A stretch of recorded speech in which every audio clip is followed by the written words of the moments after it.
Shut up and sit down.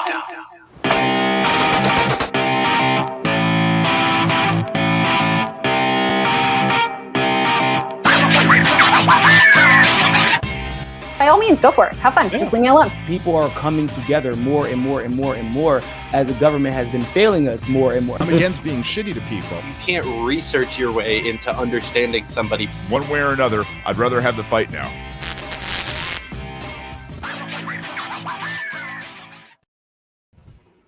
Hello, everybody. Welcome back to the Fight for Liberty show. Today, we are going to be joined by an awesome guest who's really good at blowing things up. But first, I'm going to tell you guys a little bit about our awesome sponsors who you should already know about because I talk about them every episode. Nug of Knowledge, Premium Cannabis. They're an awesome, completely natural CBD, CBG, Delta-8 THC retailer. You can go onto their website right now. You can use promo code F4L to get 10% off your first purchase. And every purchase at Nug of Knowledge helps this show, helps this network, helps end the war on drugs, and helps the liberty movement. And it gets you high. So, a bunch of wins there. Can't really go wrong. Today, we are joined by someone who we've seen on the show before or on Free Speech Media before. I got the great pleasure of interviewing him when he actually announced for his gubernatorial race. But the one, the only Mr. Scott Schluter is here. Welcome to the show, Scott.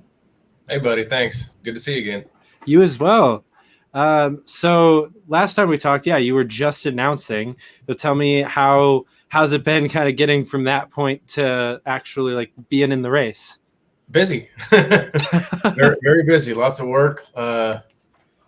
We've kind of got all the, underlinings done. We got all the behind the scenes stuff done, and we're ready to kind of hit the ground running as soon as the nomination's over. Nice. There's still, to my knowledge, not any announced opponents in our, primary process. So pretty much as soon as that's over, we are hitting the ground running with, a really good ground game. We've got a pretty great plan in place for that. So pretty excited. And when is the primary over? October 8th. Okay. So coming up here pretty soon. Yeah. One of the things I remember we talked about when you announced was how much work you put into the campaign before announcing. And I want to touch on that again a little bit because the goal of my show is to help inform people on how they can kind of take what my guests have done and go on and do it. And I think that's a really important piece of what you did for your campaign was you had a manager, you had most of a team, you had some fundraising done, you had a logo, you had a bunch of stuff done a long time before you actually announced. And that is very unusual, especially that. And that's not even just a dig on libertarians. It's just across the board. I see, especially on local levels, like Democrats and Republicans doing the same thing. So tell me a little bit about who was the person that told you, who really talked you into waiting on the announcement, and what were some of the first things that you got done when you decided you were going to run? That was kind of a group idea, really. Everybody on the team, as far as in management that was involved, kind of all agreed that we needed to wait until, we were ready to go completely full bore. Caitlin, Cloven, Ian Peak, Aaron Adams, we all kind of decided, I've been in this for a while. I was political director of Illinois for a while. I've seen campaigns come and go, and that's just really how I felt the best way to go about it was, and everybody in my leadership and management agreed. So that's how we did it. Nice. That's a pretty all-star list you just named off there. Those are some pretty good people. They are awesome. Yeah, I was very encouraged when I saw that because, like I said, we see a lot of people that are like, I'm going to run for office, and the first thing they do is they post it on Facebook or they tweet about it. And then there's all of this pressure to start running, and you never actually catch up. You never end up actually doing that back end work. I kind of did the same thing with my city council campaign. There was maybe 2 or 3 weeks before me deciding to run and me announcing my race. And all I did was build a website. That's all. That's really the only background I did. And that's more than some people do, man. I've seen it where, you get a couple months before election time and there's not even a Facebook page. So, yeah, those ones are rough. But yeah, I definitely I was playing catch up the entire time because I was already campaigning and people were like, "Oh, how do I donate to you?" And I'm like, "Well, you can't yet because I don't have." I was unaware that, like, especially for New York City campaign finance, it was like you had to do this form and get it approved, and then you could get this thing to start filling out this form and get that approved. So it was like at minimum a 2-week process that took me about 3 just to get like a bank account that I could take money in. Meanwhile, I'm like going to events and trying to canvass and campaign at the same time. It just made no sense. Well, let's backtrack a little bit and tell me about like when you realized that you were actually a libertarian. Oh man, that's a while ago. I've been doing this for the better part of a decade, probably around 8 years or so. The journey started the same place a lot of people's journey started with the Dr. Ron Paul. Mm-hmm. Just some friends and relatives were sharing Ron Paul videos on Facebook and stuff. Watched a couple of them. Started going down the rabbit hole. Started watching more. Started reading some different books. Got really into Austrian economics for a little while and kind of learned free market economics and stuff. And on my last deployment, my uncle Danny from Mississippi, Danny Bedwell, he sent me an audiobook of The Law from Bastiat, however you want to pronounce it. And I actually was listening to it on audiobook with my headphones in while holding my M16 guarding the gate. So wow, that was kind of where I went full in. The law just made so much sense. It's such a simple message and so eloquently put. It was that was really what kind of made it all click in my brain as far as the libertarian philosophy and just the philosophy of humans interacting peacefully with each other. Mm-hmm. I always find it interesting because most people we have a journey, but there is still that like that thing that really made it click with the right terminology and the right call to action and the right like base philosophy underneath it, where we're like, all right, yeah, it's really this. Like I loved Gary Johnson, and I was an active member of the party for probably like 2 or 3 years before I feel like it actually like clicked, where it was like, this is at my core who I am, not just the political party that I align with. Right. Yeah. I think for me, it didn't hurt that I was still in the military and was kind of growing up out of my teenager stage and coming to realize that the United States government didn't really care for me a whole lot. They didn't really care what happened to me one way or the other. It's just a number on a piece of paper, and same way for all my brothers and sisters. And that's really a hard thing. Once you figure that out, you've got to figure out your way through it. Yeah. And we're seeing right now exactly how much good that all did in the end anyway. Yeah. That I've talked to a couple of my vet friends over the last few days about just like how ridiculous it is, like watching the places that they were just coming up on the news just completely overtaken, and it was as if they were never there. Right. Yeah, that's kind of the same way it was for me. I was never in Afghanistan. I was in Iraq. But I saw, I think it was maybe a post on Facebook or a news article or something that saw, Fob Warrior where I was at, just desolate and everything's, torn down or worn down and, there's no presence there at all. It was just a pretty weird feeling, conflicted feelings about it, even though I fully 1000% am glad that we're not over there in the same capacity that we once were. It's still a weird feeling, Yeah. I'm curious how you kind of balance that mindset of, if there's still any like draw to, almost that sunken cost fallacy still No. like juxtaposed to your libertarian ideals?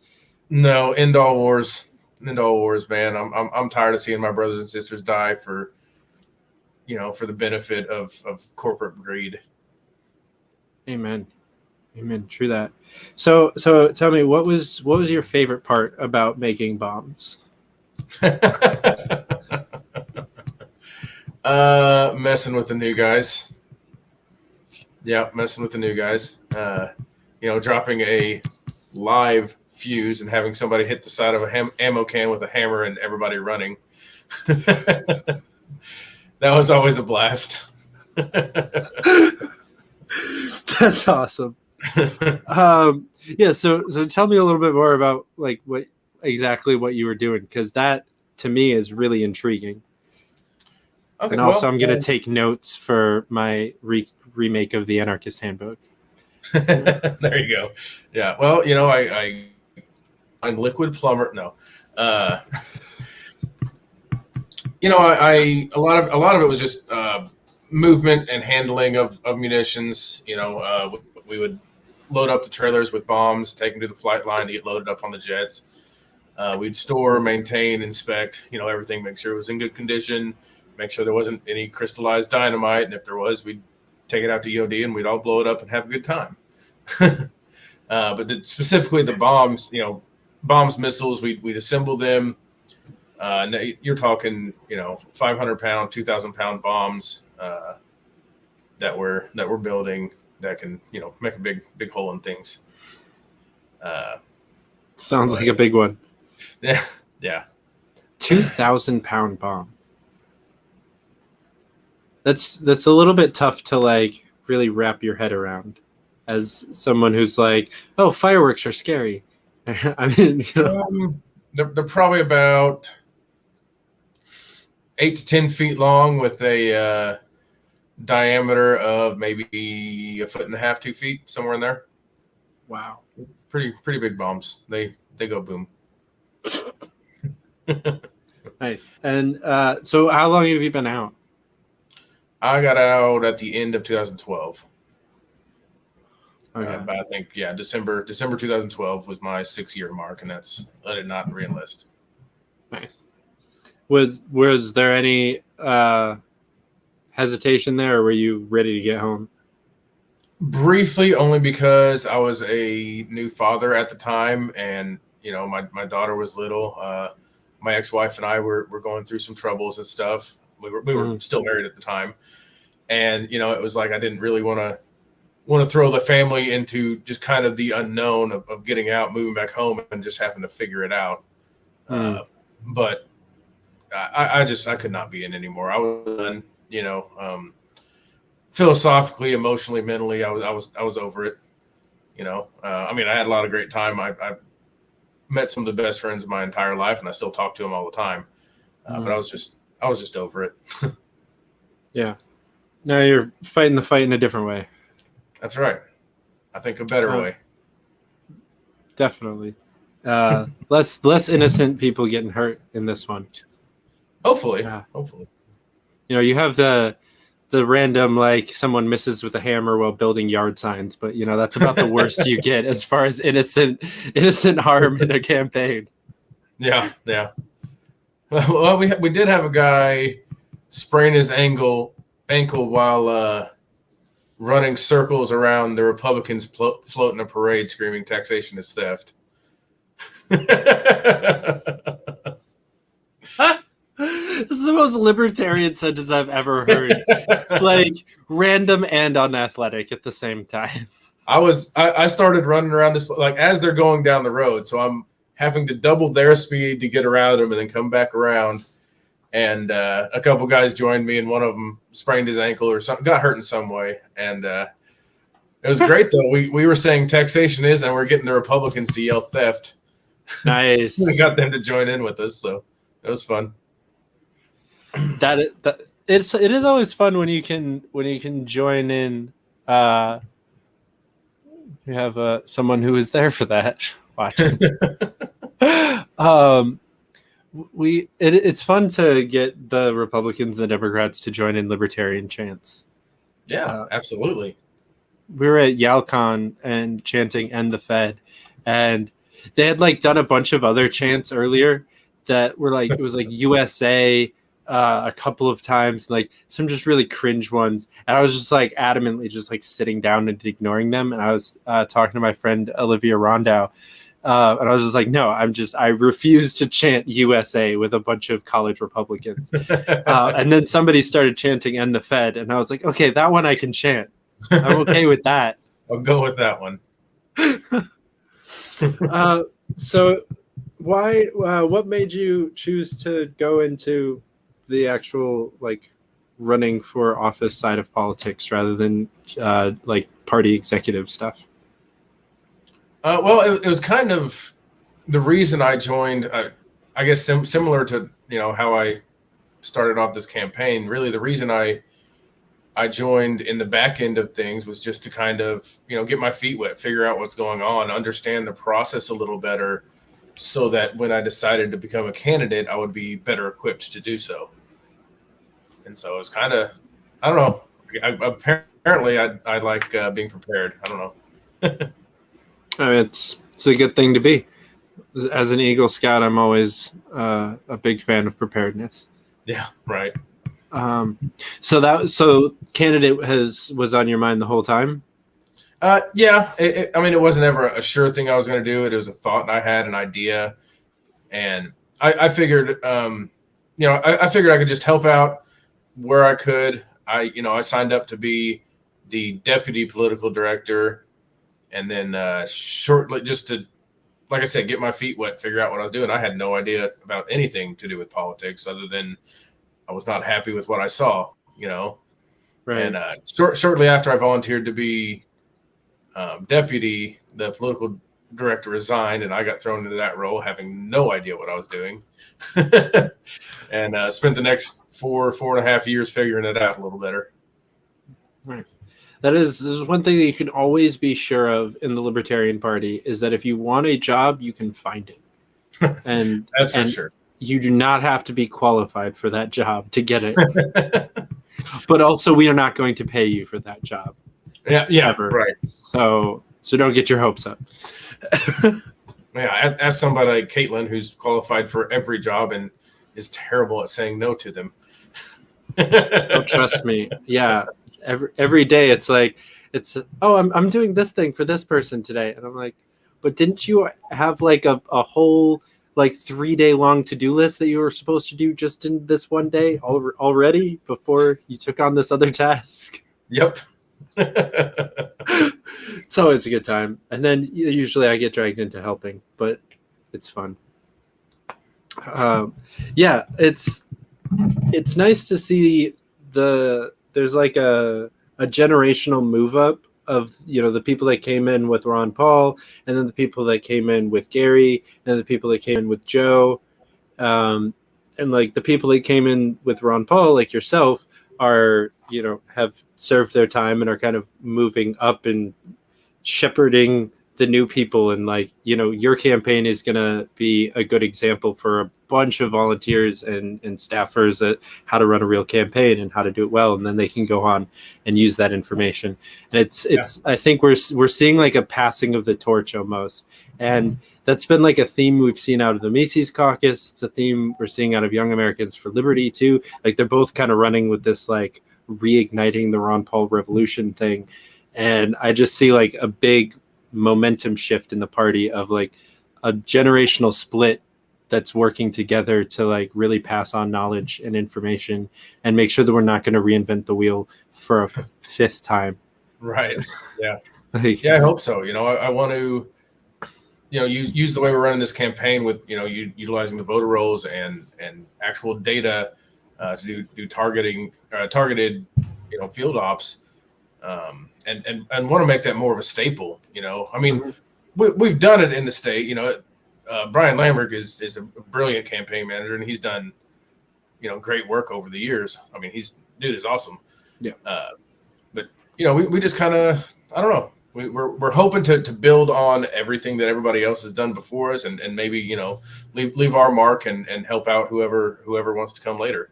Mm-hmm. Yeah, because there is that is like the one issue with that dynamic that I just mentioned is that a lot of the people that came in '08 and have been doing this since '08 are still kind of stuck in the politics of '08, which is pre-social media, and especially like pre-COVID, which has definitely made the virtual and digital marketing even more important, and the face-to-face a little bit harder to do.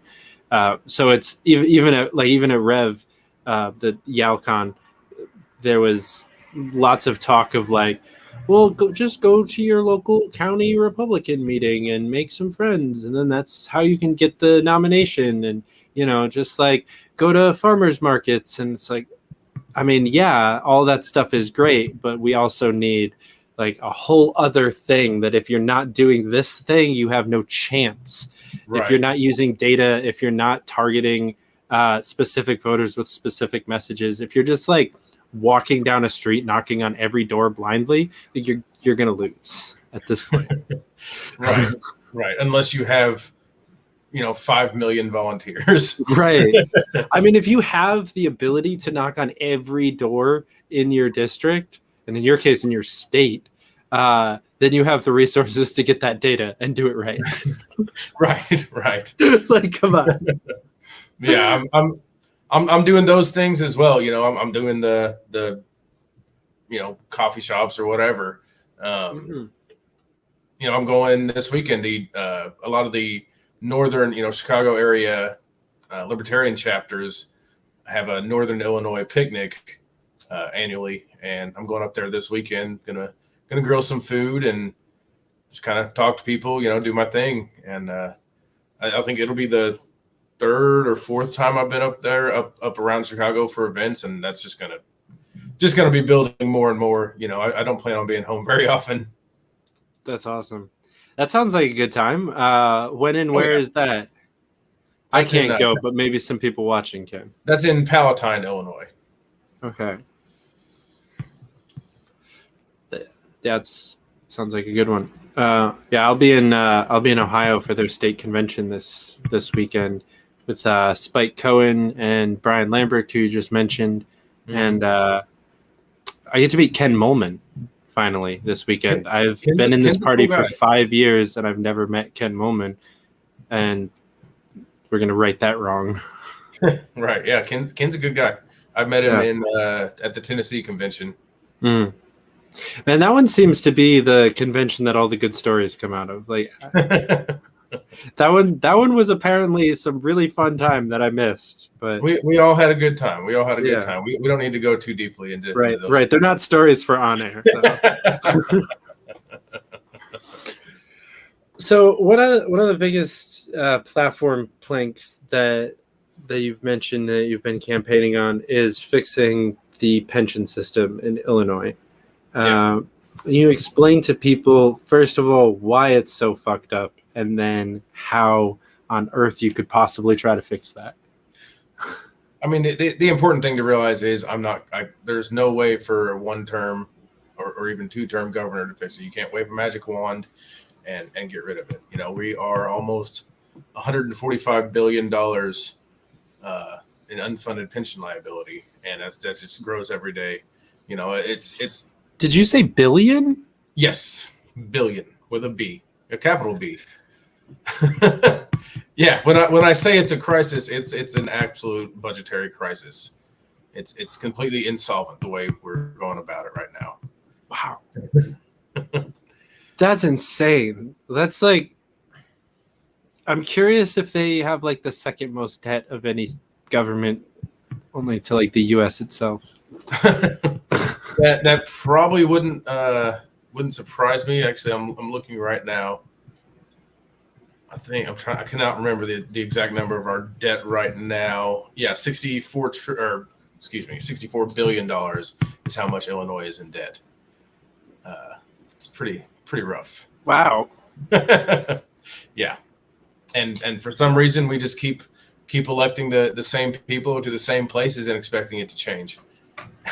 So I'm here to hopefully end that trend.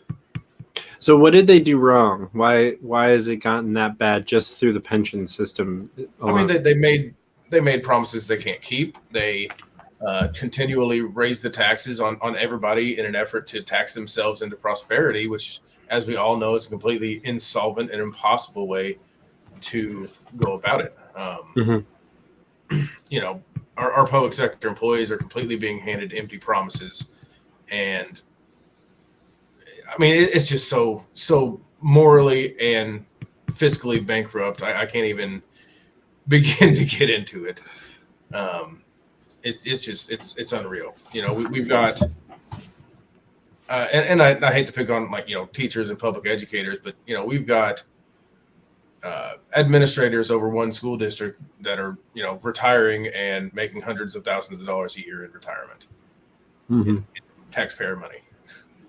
You know, that's not a very good thing.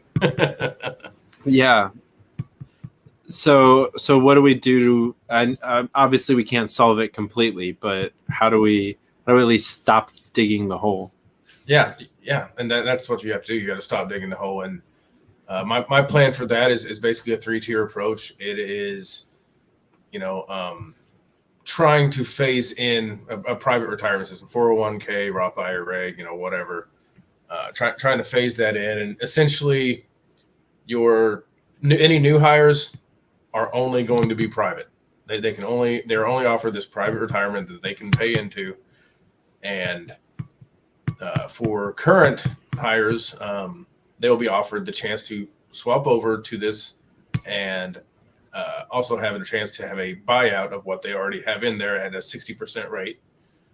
And for people that are already retired, you know, receiving their pension benefits, they have the opportunity to either stay where they're at because they signed a contract, they worked all those years, they deserve what they were promised, so they can stay where they're at with what they're doing. Or, you know, who knows, maybe they're looking to buy a house, maybe they're looking to build a pole barn, and they could really use, you know, just $80,000 in cash right there. And, you know, they could take an offer for a cash buyout. And you know, I think that's really the only way, that plan or a plan similar is really the only way that we're going to start even, you know, stemming the bleeding. I mean, you have to at least stop writing the checks that you can't cash. Right. Wow, 64 billion. That number does kind of break the brain a little bit, as far as, like, you know, more than most cities make in a year, like their entire populations. I'm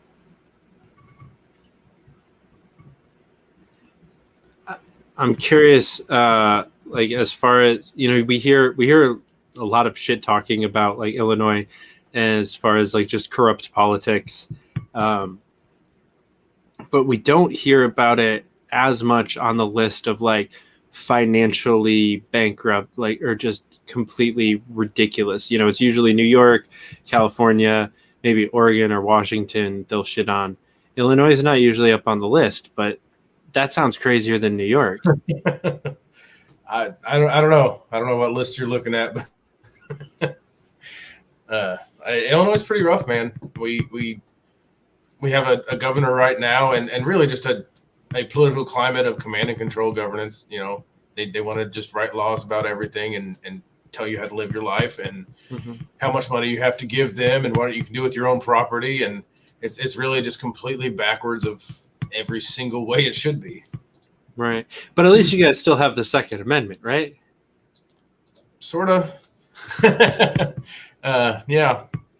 We've got the FOID card, which is, you know, your ID card with your picture on it that says the state of Illinois allows you to purchase a firearm.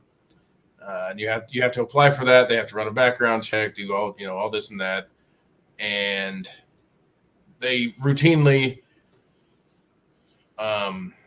incorrectly deny them, whether for some clerical error. They routinely take upwards of a year to get back to you with your FOID card. You know, my dad applied for his several years ago and was denied it because the picture he sent with it wasn't the right format or something like that. It was denied it and couldn't apply again for like another year or something. It's just ridiculous. It's completely unacceptable. It's the opposite of the Second Amendment. It's like Chicago is one of the strictest, has some of the strictest gun laws in the country, and has some of the worst violence in the streets. So if that worked, I think we'd see at some point in time, we'd see a little bit of a reversal in the trend. And we certainly don't see that happening. right. And how often are people who like criminals applying for a FOID card versus just like your average everyday citizen? Yeah, Like, I don't know. And really, you know what? I think once you've served your time, once you get out of prison, and you are a free human again, you should be absolutely be allowed to own a firearm. You have right. Done the court appointed punishment. Supposedly judged by a jury of your peers, and I think that once you get out of prison, all rights and freedoms that were taken from you should be reinstated 100%. Couldn't agree more. So that is one area where Illinois has kind of been ahead of its class. You guys have some pretty good criminal justice reform going through. You guys legalized marijuana, kind of. I mean, we did. It is better than we did. It's recreationally legal. It's just one of the worst laws. The tax rates for it are insane. Mm-hmm. Once again, you can't tax yourself into prosperity, but that's what we keep trying to do. It's nuts. You have to. If you're caught, you're still going to get a fine, and depending on the amount, possible jail time for if you don't purchase it at an approved dispensary. It has to be in a dispensary container. You can't put it in your little R2D2 figurine that the top pops up on. Well, that is a shame. Right? But it's a bad law, but I mean, it's better than sending people to prison for a plant. Right. Yeah, I'm gonna be working on a rec weed petition in Ohio here in the next few months, and we just got it done in New York. It's insane, like how slow some of these states are being. I understand the fact that like Georgia hasn't legalized it yet. Georgia's still in like the 1840s, like socially, Right. in a lot of ways. So like we can just like it makes sense that they're still way behind the times, but the fact that like New York and Pennsylvania and Ohio and Indiana are all still criminalized, like, and heavily criminalized in some of those states. Right. Ohio is still really bad. Actually Pennsylvania is worse. So it's a concerning thing that, we feel like the weed thing won, like culturally we won. It's very clear that the majority of America is pro legalizing cannabis, and we still just don't have it legalized in even half the country yet. Right. It's only a matter of time until it is federally, and I don't think it's a very long amount of time either. And these states are just holding on to this antiquated thought that it's the devil's lettuce. It's just ridiculous. Well, I was working on a like legalization nonprofit last year, and I went home for Christmas and I was hanging out with my grandparents, and I, you just kind of small talk to, what are you working on? Where have you been? I'm like, oh, I'm out in Colorado, working on this cannabis and entheogen legalization nonprofit, and like kind of just started to tell them just a brief little bit about like what we're working on and what we're doing. And my grandpa like just launched into this monologue that ended up taking him like 45 minutes to wrap up about how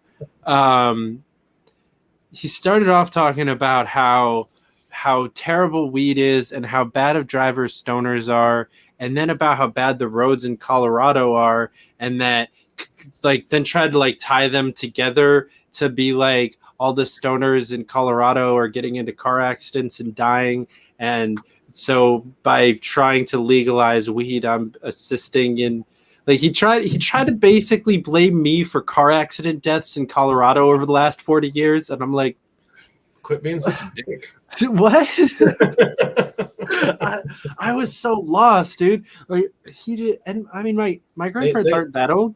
Like they still like have most of their wits about them. Like this was a completely serious like rant of his. This wasn't some like senile old man rant. This was like I actually believe that you're killing people.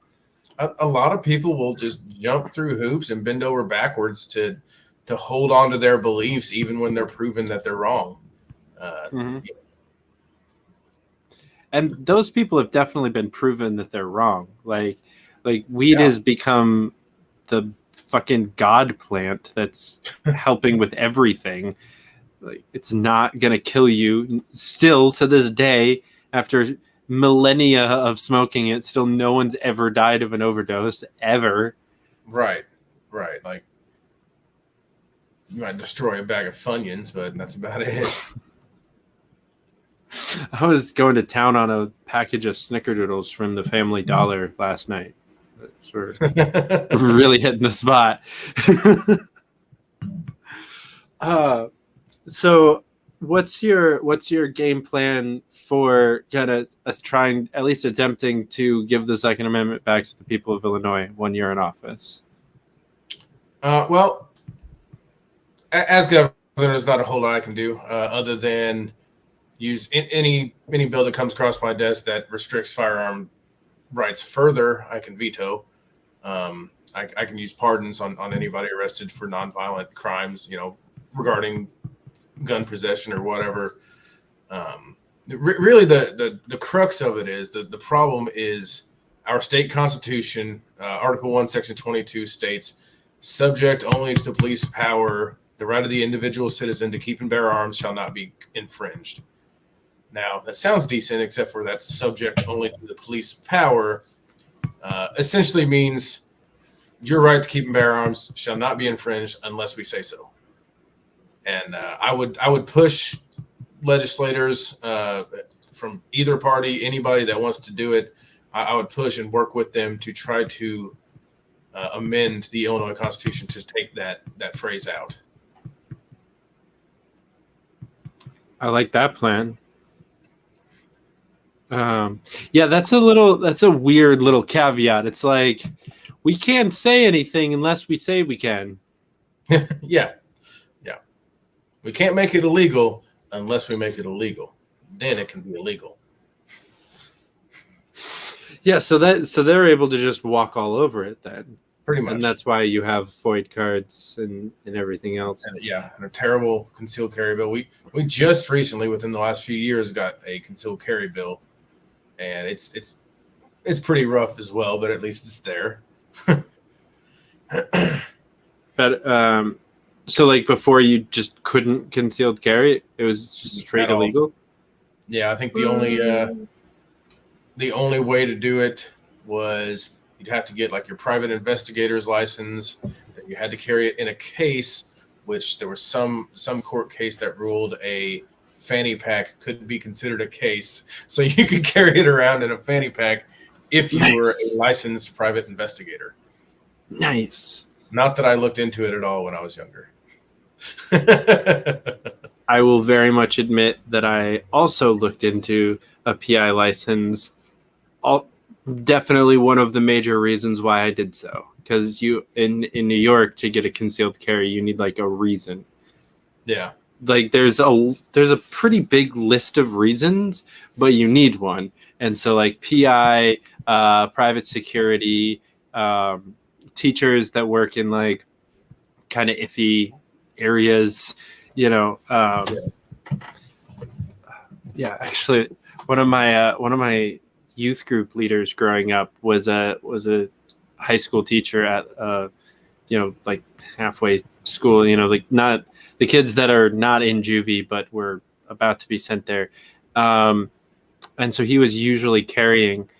And one night at youth group, we were playing basketball, and it just like fell out of his pants, like in the middle of a group of like teenage boys that were playing basketball.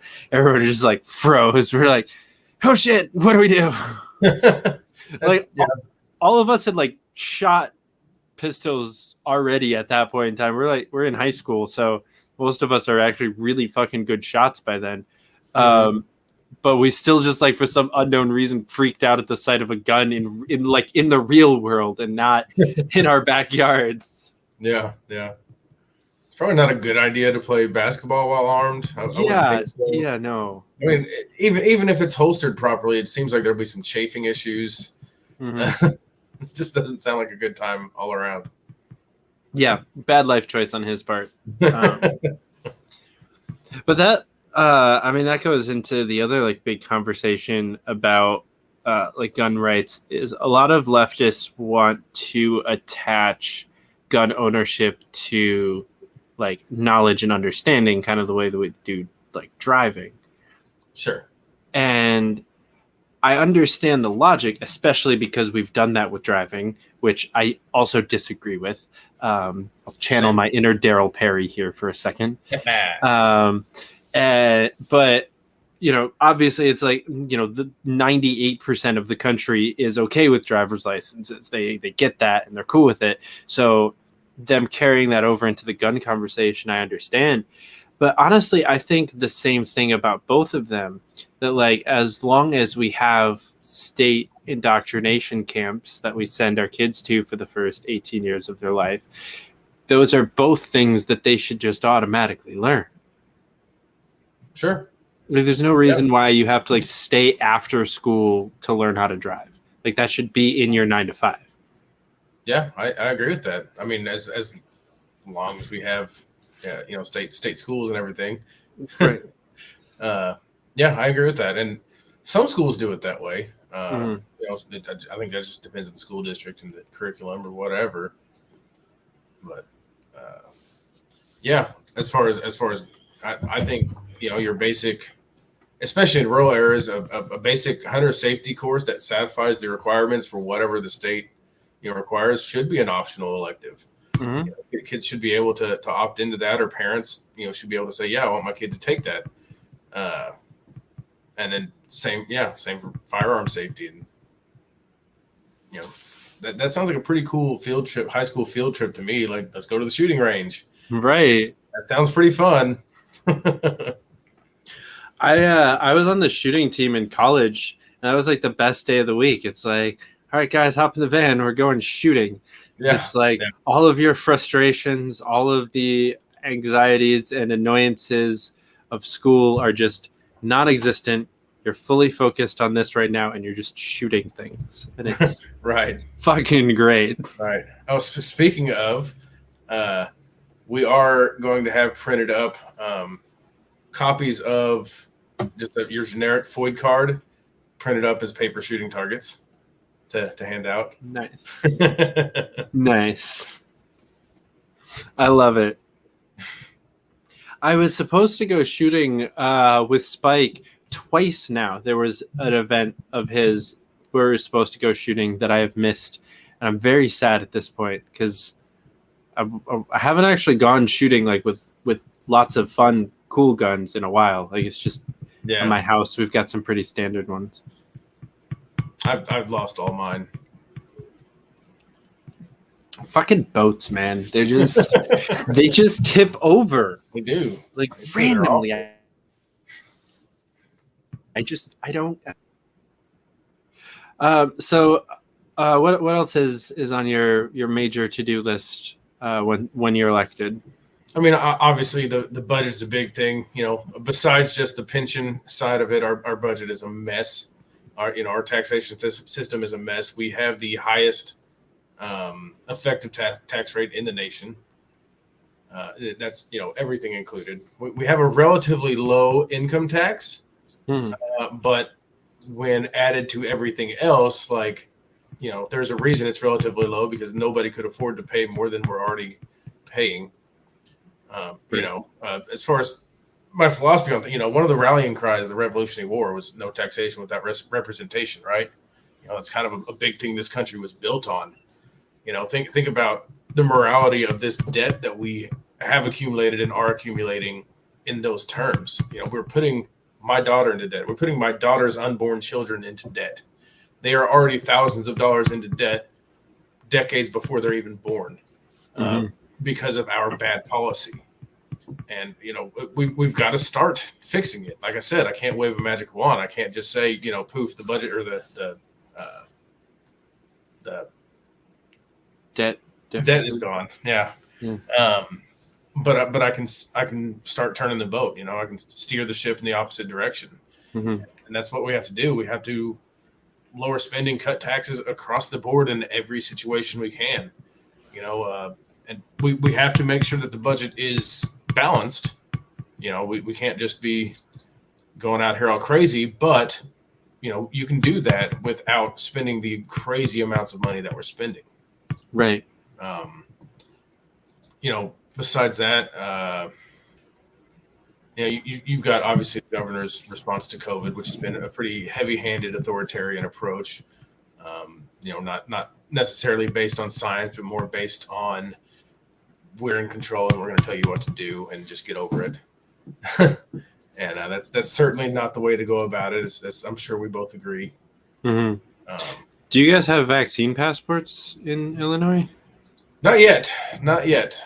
But thanks to y'all up there, I'm sure it's on Pritzker's radar and probably going to be coming down.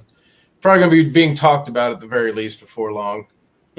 Yeah, that's been one of the things that's annoyed me the most over the last few months. It's like we've been talking about vaccine passports. I mean, some of us have been talking about it since like May of last year, but right. like especially like basically all year this year, we've been like, all right, this is a thing. They're talking about it. They're going to do it. It's going to be a thing. There's going to be a way, like a thing that you're going to have to scan to go to the grocery store. That's about to be a thing. We've been saying this for like 7-8 months now. And even libertarians have been arguing with me. Like some of my favorite libertarians, people I love more than any other people in the world, have been arguing with me on this point of like, oh, that's not going to be a thing. Like the Biden administration already said that they're not going to do it. It's just fear mongering at this point. Like it's not going to be that bad. Yeah, it's already that bad. It's already that bad. And the thing is, it's been that bad in New York for a little while. It hasn't been mandated the way that it's going to be starting next month. But like I was in New York City in February, and there were already places like saying that you had to scan the app. Like the app was already there, and they were fucking like testing vans on like every corner, and just like signs up everywhere to sign up for the passport app. That was in February. So like the people in the Midwest that aren't in quite as much of a commie hellhole as I am, that are way too naive about this, that think that it can't happen where they are or that it's not going to happen nationally. Right. We're already there. We are. We aren't, but right. It's on the radar for everybody at this point. It's something that's going to be talked about in a lot of places, especially, the more left-leaning controlled states are going to be looking at that, and probably, unless we just see a massive downtick in cases, I think they're gonna keep pushing that sort of thing. That's very, very just horrible. It's just horrible. If Applebee's wants to tell me I can't come in unless I show them proof of vaccination, fine. I will decide whether I want to go to Applebee's or whether I want to show them that I've been vaccinated or whatever. That's between me and Applebee's. Right. But government at any level, whether local, state, federal, United Nations, NATO, the World Federation of Emu Wranglers, nobody at any level of government should be able to dictate that in any way, shape, or form. Yeah. And now we have like completely like unironically, like this isn't a threat. This isn't a conspiracy theory. This is like what's written down in the order. We are going to have cops in New York City going door to door into restaurants and stores and asking people for their vaccine passports. And if they are not vaccinated and they are in one of those places, they can be fined or arrested, and the business can lose its license, get fined. Like that is the world that we live in. That's going on right now. That's how you start shootouts, man. That's how you start a civil war. It is, especially. But New York is unarmed. Right. Well, New York City doesn't have any fucking guns to shoot out with. Right. And the cops don't go into the neighborhoods where they do. Yeah. No, I mean, especially if you try to pull a mandate like that in any kind of southern or rural area, no chance that'll work. At least not right now. But that's what they're building towards. I mean, yeah. And by the way, NSA agents watching this, I am not in any way, shape, or form saying that we should have a civil war or shootouts. I'm just saying that is the that is the end result if it keeps continuing down the path that we're on. It's not a threat; it is a promise. It's a prediction. It's a prediction. Yeah, and one of the crazier things, I think something that basically any like anti-establishment person in politics can relate to is like that journey of unlearning what you learned in history class, just like figuring out how much of it was bullshit and how many things they left out, and like just so many facts that like, oh, there was a bomb that went off in New Jersey during World War II because there was like a German, like almost suicide bomber. And that's why the torch for the Statue of Liberty is closed. Like, no one fucking knows that. I didn't know that. I was like 22 when I found that out. And I'm a World War II nerd. So it really angers me when I find out these things about World War II. And another one that I just learned, which is actually the one that pertains to this conversation, there was actually a full battle in England between British soldiers and civilians and African American soldiers against white American soldiers, because the military elites and the politicians were worried, and this is actually a direct quote from a report, that the African American soldiers would be radicalized by their newfound freedom and equality in England, because like there was no like Jim Crow or segregation or anything like that in Europe at the time, but we were still enforcing it here. So to make sure that we didn't radicalize these people with freedom, they actually started enforcing Jim Crow laws on the American soldiers in Europe. So they were actually like harass and fine and like go in and make sure that there were no like blacks mingling with white people in the towns that they were in. And one town basically said fuck you, and they were like, all right, we'll segregate, and they just like put up signs that said like black soldiers only.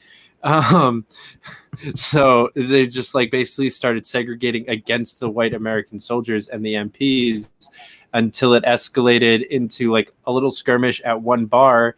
And then they literally called in the backup of a tank, at which time all of the black soldiers like ran to the armory and got strapped because they were like, all right, I guess we're going down. British people did the same, as well as the civilians in the town. And there was like an all-night shootout between the American MPs and these people that were fighting against racism in the middle of World War II. I didn't remember it at first. As you were telling it, I remember hearing that or reading that at one point in time. It's just crazy. I like just found that out like actually a couple days after our not episode a couple weeks ago. But yeah, so like, to your point, like that's what happens when you start like really trying to overly enforce laws that people are just like, no, fuck you. you either have already to there. step up and enforce it like with guns, and you have to be ready for the people to defend with guns. Right. Yeah, I'm not to the point of taking up arms, but I'm already to the point of you're not. I'm just going to ignore everything you say. I'm going to live my life the way I want to, and I think you should be able to do the same. That's really the whole point of all of this. You know, you should be free to live however you want. I should be free to live however I want. And if those two competing, philosophies run into each other, that's where we get a group of people that we decide on to mediate in that problem, in a set of laws that we write down on a notebook paper or whatever. There's really no need for this overreaching, authoritarian, just, hammer fist type of governance that we have. Yeah. You're about to say hammer and sickle. I know it. Yeah, I think we can really like take a page out of their playbook on that one though, because I think the correct step before taking up arms, because like you said, I'm with you. I'm not really in the mood to have a shootout anytime soon. Like that's not on my to-do list.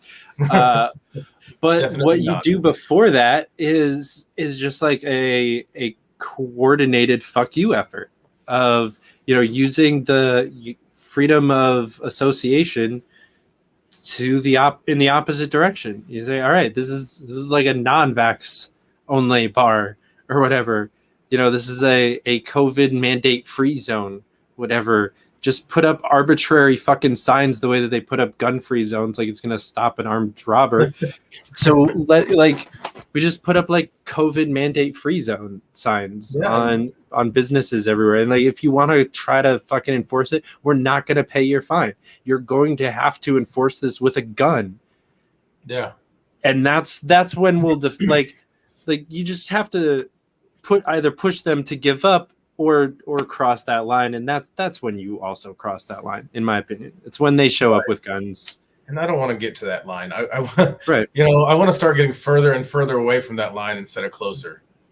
And yeah, I'm a little bit of a doomertarian sometimes. So, man, I have been too. I wouldn't be super upset if like we got invaded by aliens and I just got to shoot a bunch of aliens. Like, yeah.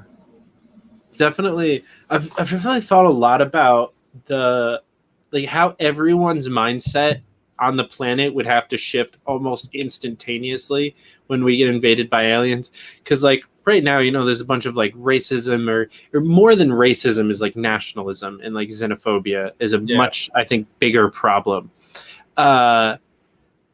It's all based on like different shades of the same fucking skin and different pieces of the same fucking earth, where like once we get invaded by aliens, it's like, oh shit, no, we're all the fucking same. Like everyone's going to realize finally, like all at once, simultaneously, like, oh, nope, these are our friends. The people on the other side of that imaginary line still look like this. They only have one head and two arms, and they're not shooting me with lasers. So therefore, they're my friends.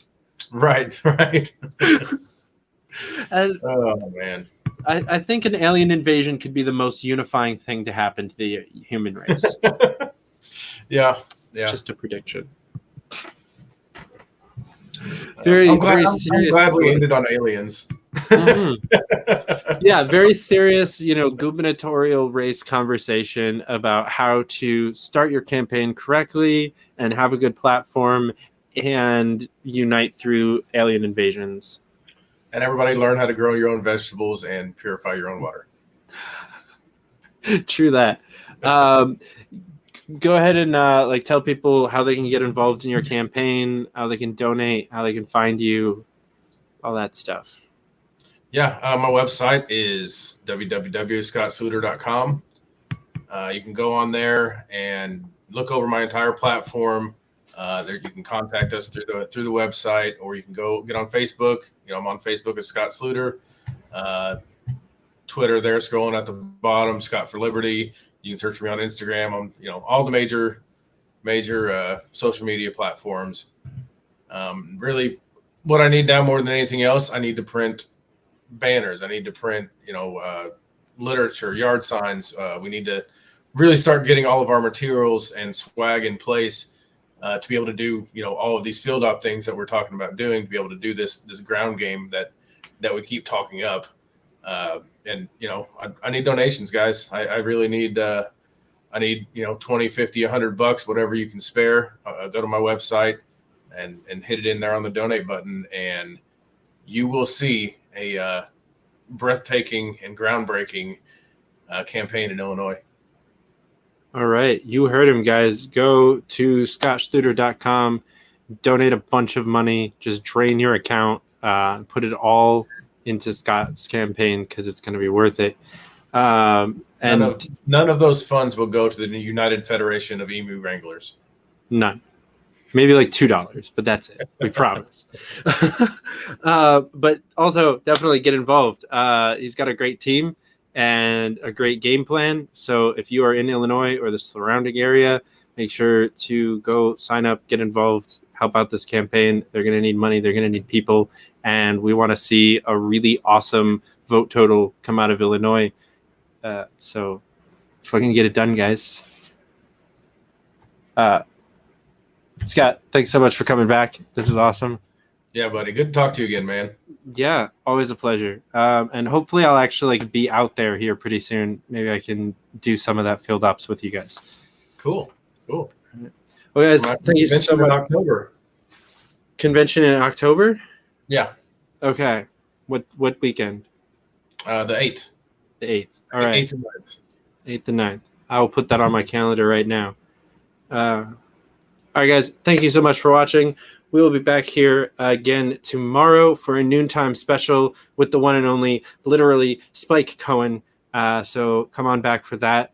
And as always, I said it in the beginning. I'll say it again at the end. Go to nugofknowledge.com. Use promo code F4L to get 10% off and help support the channel, the show, and the Liberty Movement all at once. We'll catch you back here next time. Until then, keep up the fight.